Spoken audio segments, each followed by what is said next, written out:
কে বললো আপনাকে যে এইখানে যে ইনফার্টিলিটি চিকিৎসা হয় শুধু লন্ডন থেকে আসছেন আপনি কিভাবে জানলেন? যেমন লন্ডন থেকে তো ডাক্তার দেখাইতে আসি না, এমনি আসছিলাম বেড়াইতে 15 দিনের জন্য। বেড়াইতে আসছিলেন? হ্যাঁ, সবাই বলতেছে এই ডাক্তারে যাও ওই ডাক্তারে যাও, তার কোথাও যাই নাই।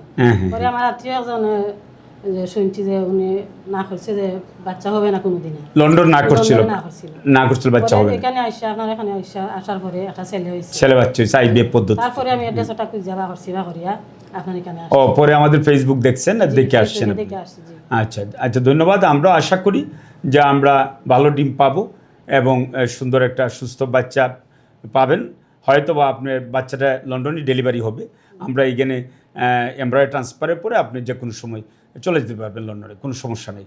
এইখানে গিয়ে আপনি NHS-এ আপনি ডেলিভারি করাবেন এবং সে জন্মসূত্রে ইংল্যান্ডের মানে কি হয়ে যাবে ইনশাআল্লাহ। সবাই দোয়া করবেন আমাদের জন্য। হ্যাঁ, অবশ্যই অবশ্যই আমরা দোয়া করি। আমাদের আমি বড় আশা করি আসছি, আর সব তো আল্লাহর ইচ্ছা। জি জি জি, অবশ্যই অবশ্যই আল্লাহ দিবে, আল্লাহ দিবে। দোয়া করি আপনার জন্য। আপনি যে এত দূর থেকে এসেছেন এই যে লন্ডন থেকে, বিশ্বাস রেখে যে আমরা দীপশিখাতে হয়তো আমি একটা ভালো খবর পাবো, আমি সুস্থ সন্তানের জন্ম দিতে পারবো, এর জন্য আপনাকে অসংখ্য ধন্যবাদ। এই বিশ্বাসটুকু রাখার জন্য, এই আস্থাটুকু রাখার জন্য দীপশিখা ইনফার্টিলিটির পক্ষ থেকে আপনাকে অশেষ ধন্যবাদ।